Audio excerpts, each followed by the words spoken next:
we go. Good morning, everybody. I've got some bright and early bunnies. That's fantastic. Thank you so much for coming along. This is my last talk. I'm actually disembarking in Singapore. And it's been an absolute pleasure, particularly for those who keep showing up again and again. I have such incredible gratitude for you. So today in my food talk, I'm going to talk about the diets of heroes and heroines. It's one of those things where you think about these people who did great deeds around the world, whether in mythology or in real life. What was it that sustained them over and over again to remain strong? Come on, baby. Click. Click. There we go. So, one of the things to explore in terms of trying to determine what these people ate was also in context, obviously, with regards to history or where their location is somewhere in the world. And I think it really provides us with a lot of cultural context in terms of what was happening at the time and what people were doing. And of course, we think about heroes of all types. I might have a slightly loose definition of who I think to be a hero. But through it all, we want to ensure that they're having something nutritious that can sustain them for quite a period of time. And because we're in this part of the world, I thought we would start in the East. And in the East, of course, we've got the Japanese ninja warriors. They were typically mercenaries, and they were very disciplined, and they were trained in espionage, lock-picking, sabotage, assassination, all of those really interesting things around the world. And I think we have a lot of those images of Jackie Chan and the types of stuff that brought the Japanese warriors to us. One of the things about ninjas is that they always tried to be obviously stealth in their presence. And one of the ways that they did that was to avoid eating any pungent foods like onions or garlic or anything like that. And also to avoid red meat. Why? Well, studies have shown that men's chemistry or smell changes, particularly men, when they consume meat. So part of what the ninjas did, of course, was try to avoid it at all costs. The other thing, and I want you to envision some of those Japanese movies that you might have seen when you were younger, how these guys were always hiding in a bag of rice and then somebody would pick them up and walk away and you're like, they'd know a guy was in there, right?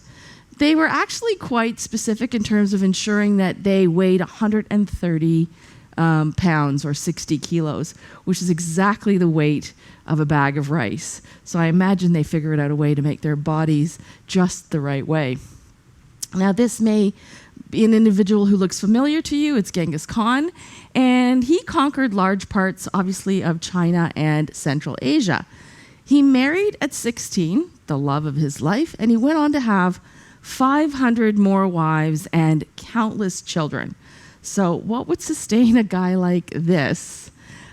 This gives you an idea of Genghis Khan and his successors in terms of the land mass that they managed to acquire over time. And it's second only to the empire of Great Britain. So he's fundamentally unified the Mongolian steppe, and it's the largest contiguous landmass.